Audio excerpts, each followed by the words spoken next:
अस्सलामुअलैकुम। आज हम एक और scientifically develop personality test discuss करने जा रहे हैं जिसका नेम 16 पर्सनैलिटी फैक्टर क्वेश्चनर यानी 16 पीएफ है।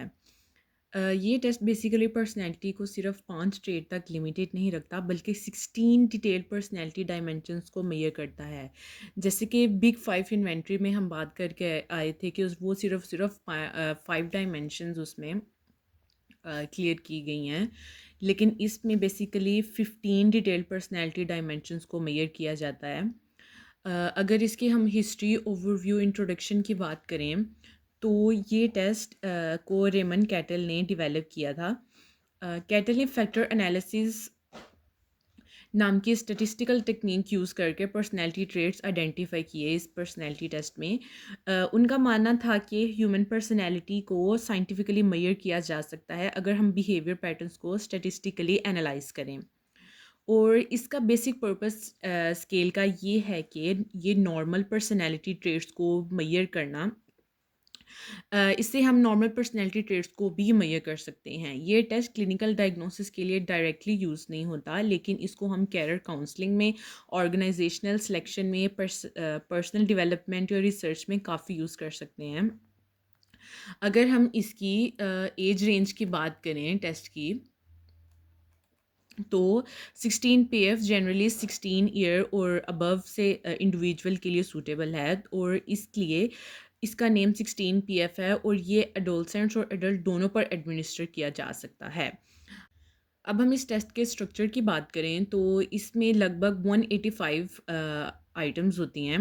अप्रॉक्सीमेटली 187 इसके अंदर आइटम्स होती हैं, क्वेश्चंस इसके अंदर स्टेटमेंट्स होती हैं जिसको हमने ये हमारे पास होता है फॉर्म और इसमें हमने फिल करनी होती है। जैसे कि ए बी सी, आगे फर्दर नीचे उसकी चॉइसेस होती हैं और स्टेटमेंट के हमारे पास वो ए बी सी, और यहाँ पर ए अगर हम हमारा है तो ए को हम यहाँ पे सर्कल करेंगे, बी है तो बी, सी है तो सी, तीनों में से हमारे पास मल्टीपल चॉइसेस होती हैं। पार्टिसिपेंट हर स्टेटमेंट का रिस्पॉन्स देता है, यूजली 3 ऑप्शन, जैसे कि मैं बता रही थी कि एग्री, अनसर्टेन, डिसएग्री, तीनों में से कुछ भी अगर जो वो उसके लिए रिलेटेबल है उसको वो चूज़ करता है। तो ये एक ऑब्जेक्टिव सेल्फ रिपोर्ट इन्वेंट्री है, ये हम खुद पे भी एडमिनिस्टर कर सकते हैं। इसकी आइटम्स को देखने से पहले हम इसके फैक्टर्स को अगर डिस्कस करें तो इसके हमारे पास 16 फैक्टर्स हैं टोटल। सबसे पहला फैक्टर है हमारे पास इसका वार्मथ। सबसे पहला फैक्टर है हमारे पास इसका वार्मथ, फ्रेंडली या रिजर्व्ड होना। फिर सेकंड है हमारे पास रीजनिंग, एब्स्ट्रैक्ट थिंकिंग और इंटेलिजेंस लेवल। इमोशनल स्टेबिलिटी में काम या इमोशनली रिएक्टिव होना। फिर उसके बाद डोमिनेंस में असर्टिव या सबमिसिव होना। लिवलीनेस में एनर्जेटिक या सीरियस नेचर। फिर उसके बाद रूल कॉन्शियसनेस में आ जाता है रूल्स फॉलो करना या फ्लेक्सिबल होना। सोशल बोल्डनेस, कॉन्फिडेंट या शाय होना। सेंसिटिविटी, सॉफ्ट हार्टेड या टफ माइंडेड होना। विजिलेंस, ट्रस्टिंग या सस्पिशियस होना। एब्स्ट्रैक्टेडनेस में प्रैक्टिकल या इमेजिनेटिव होना। फिर उसके बाद 11 हमारे पास फैक्टर है प्राइवेटनेस, ओपन या प्राइवेट होना। ओपन या प्राइवेट होना। फिर नेक्स्ट हमारे पास फैक्टर है एप्रीहेंसिवनेस, एप्रीहेंशन, सेल्फ डाउट या सेल्फ एश्योर्ड होना। 13 ओपननेस टू चेंज, ट्रेडिशनल या चेंज फ्रेंडली होना। सेल्फ रिलायंस, इंडिपेंडेंट या ग्रुप ओरिएंटेड होना। परफेक्शनिज्म, ऑर्गेनाइज्ड या स्पॉन्टेनियस होना। टेंशन, रिलैक्स्ड या स्ट्रेस होना। इसकी अगर हम इसकी एडमिनिस्ट्रेशन की तरफ जाएं तो हमारे पास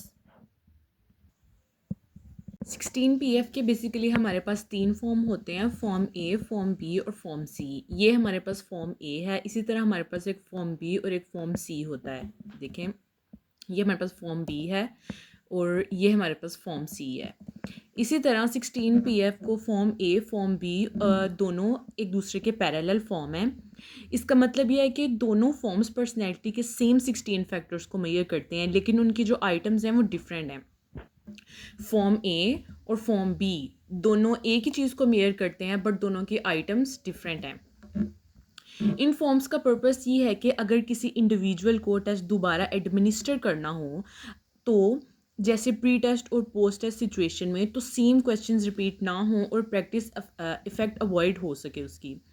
फॉर्म सी की अगर हम बात करें तो मेरी लैंग्वेज कंपैरेटिवली सिंपल है थोड़ी सी फॉर्म ए और बी के निस्बत, लेकिन ये भी सेम कोर पर्सनैलिटी फैक्टर्स को ही मेजर करता है। इस तरह डिफरेंट फॉर्म्स का पर्पस रिलायबिलिटी मेंटेन करना और डिफरेंट पॉपुलेशंस के लिए सूटेबिलिटी इंश्योर करना है। पैरेलल फॉर्म्स को डेवलपमेंट साइकोमेट्रिक रिलायबिलिटी को इनसेंस करता है और टेस्ट रीटेस्ट बायस को रिड्यूस करता है बेसिकली।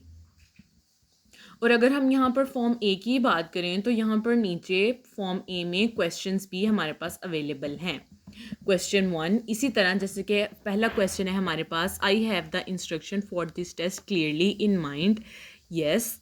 उसके बाद I am ready to answer each question as truthfully as possible, yes. I would rather have a house. इसी तरह हमारे पास हम जो भी हम ऑप्शन लगाना चाह रहे हैं इसमें हम फिल करते जाएंगे। इसी तरह जो क्वेश्चन हमारे लिए सूटेबल रिलेटेबल आंसर हमारे लिए है, इसी तरह हम 187 आइटम्स को इसी तरह फिल करेंगे बेसिकली, यस। इसी तरह इसके अंदर जैसे कि सबसे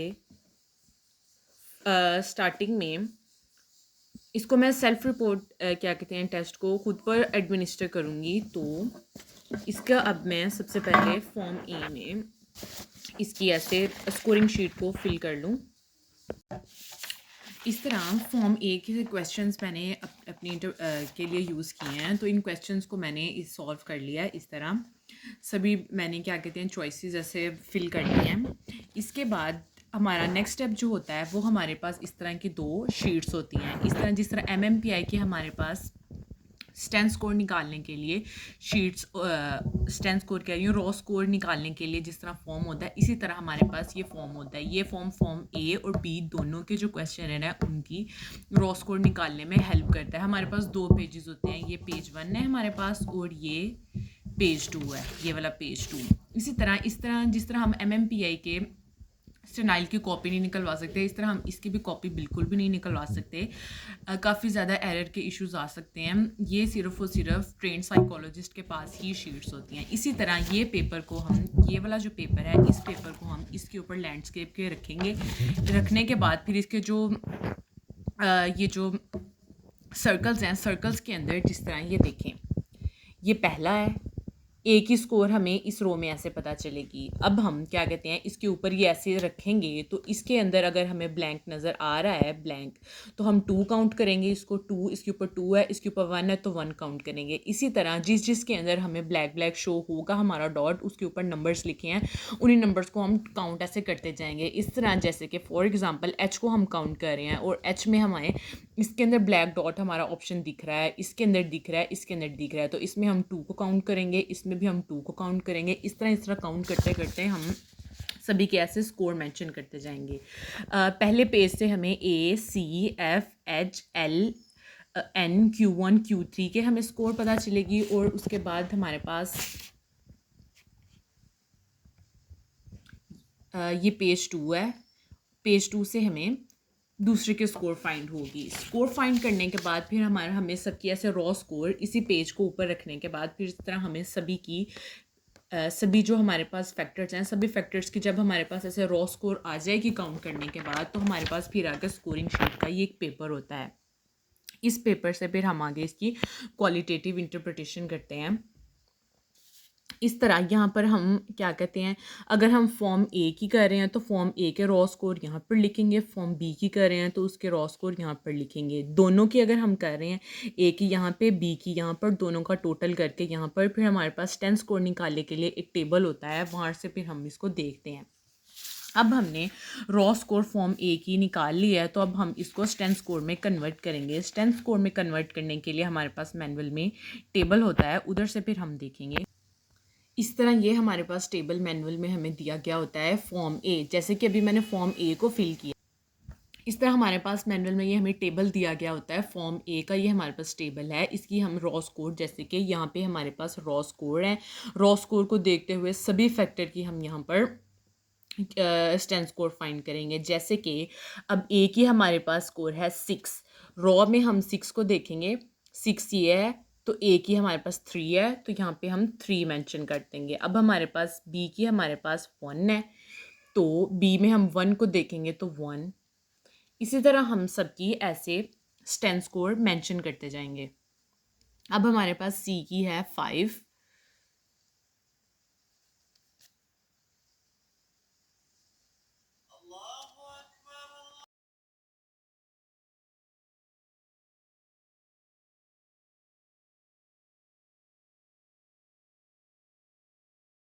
इसी तरह टेबल को देखते हुए हमने यहाँ पर रॉ स्कोर भी निकाल लिया है। रॉ स्कोर तो हम वो जो हमारे पास शीट्स होंगी उनको ऊपर ऐसे रख कर फॉर्म के ऊपर रख के हम रॉ स्कोर निकालेंगे। इसी तरह अब हमने स्टैन स्कोर यहाँ पर टेबल से देखते हुए निकाल लिया है। अब हम स्टैन स्कोर निकालने के बाद हमारे पास आगे क्वालिटेटिव इंटरप्रिटेशन भी हम इसी के ऊपर ऐसे ही कर लेंगे। अब हम देखेंगे इसका स्कोर हमारे पास जो पहली हमारे फैक्टर है, पहले फैक्टर का हमारे यहाँ पर देखेंगे 3 है, तो 3 को हम देखेंगे 1 2 एंड 3। यहाँ पे हम 3 पे करेंगे और ये एवरेज है, तो यहाँ इसका मतलब इस फैक्टर में हमारा क्लाइंट बिलो एवरेज लाई कर रहा है। अब हम सेकंड में देखेंगे 1 1 1, तो यहाँ पे भी हमारा ये एवरेज है। एवरेज के यहाँ पर लो, एवरेज के यहाँ पर हाई, और यहाँ पर इन्होंने बताया अगर लो स्कोर आ रही है तो उसकी डिस्क्रिप्शन क्या होगी, हाई स्कोर आ रही है तो उसकी डिस्क्रिप्शन क्या होगी। इसी तरह हम सभी स्कोर्स को ऐसे करते जाएंगे।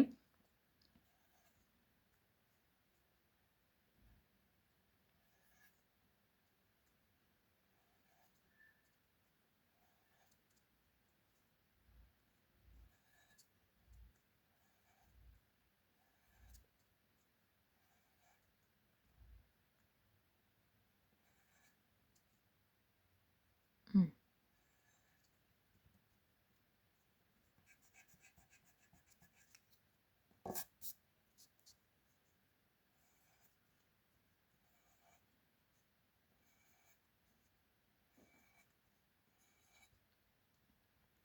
इस तरह अब हमने स्टैन स्कोर से हमने क्वालिटेटिव इंटरप्रिटेशन ऐसे करेंगे कि यहाँ पर हमारा क्लाइंट इस फैक्टर में बिलो एवरेज, इसमें भी below average, below average, below average, इधर यहाँ पर हमारा क्लाइंट एवरेज में लाई कर रहा है, बिलो एवरेज, यहाँ पे भी एवरेज में। इस तरह हम सभी फैक्टर की क्वालिटेटिव इंटरप्रिटेशन भी ऐसे ही कर सकते हैं। इसी तरह जैसे कि अभी मैंने आपको बताया कि हम रॉ स्कोर को स्टैन स्कोर में कन्वर्ट करते हैं।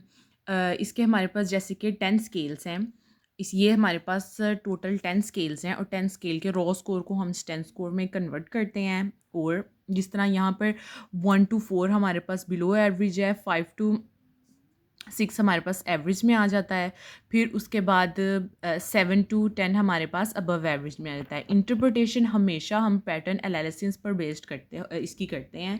सिर्फ एक फैक्टर को देखकर ही हम कंक्लूजन नहीं निकालेंगे, टोटल सभी फैक्टर्स को देखते हुए सभी पैटर्न्स की एनालिसिस करते हुए हम इसकी इंटरप्रिटेशन करेंगे।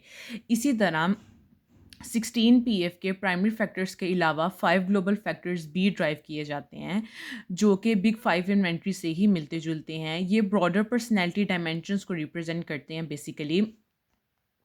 इसके एथिकल कंसीडरेशंस की अगर बात की जाए तो ये भी 16 PF trained professional professional train psychologist ही इसको क्या कहते हैं एडमिनिस्टर करते हैं, और इसके रिजल्ट्स को कॉन्टेक्स्ट बैकग्राउंड और इंटरव्यू के साथ इंटरप्रेट किया जाता है। यहाँ पर सिर्फ और सिर्फ हमने इसका इंट्रोडक्शन दिया कि ये टेस्ट होता क्या है, इसको एडमिनिस्टर कैसे करते हैं, इसके क्वेश्चंस को पढ़ के। इसके हमारे पास बेसिकली 3 फॉर्म्स होते हैं, फिर उसके बाद हम इसके रॉ स्कोर को कैसे फॉर्म से निकालते हैं, रॉ स्कोर को निकालने के बाद फिर हम टेबल से कैसे रॉ स्कोर को स्टैन स्कोर में कन्वर्ट करते हैं, फिर उसके बाद इसी फॉर्म से हम इसकी क्वालिटेटिव इंटरप्रिटेशन भी सभी फैक्टर की निकाल लेते हैं। सिर्फ और सिर्फ यही करने से हम एक पर्सन की पर्सनैलिटी को असेस नहीं कर सकते, हम साथ में एक ट्रेंड साइकोलॉजिस्ट साथ साथ उसके बैकग्राउंड को देख के, उससे इंटरव्यू लेके, उसके कॉन्टेक्स्ट का रिजल्ट निकालते हुए उसको इंटरप्रेट करता है। सेल्फ इंटरप्रिटेशन अगर इसकी हो सकती है, बट सेल्फ इंटरप्रिटेशन मिसलीडिंग की तरफ क्या कहते हैं हम इसकी चली जाती है सेल्फ इंटरप्रिटेशन। और जैसा कि 16 पीएफ में कैटल का ये मानना था कि सरफेस ट्रेट्स के पीछे डीपर सोर्स ट्रेट्स भी होते हैं, और 16 पीएफ उन सोर्स ट्रेट्स को साइंटिफिकली मेजर करता है बेसिकली।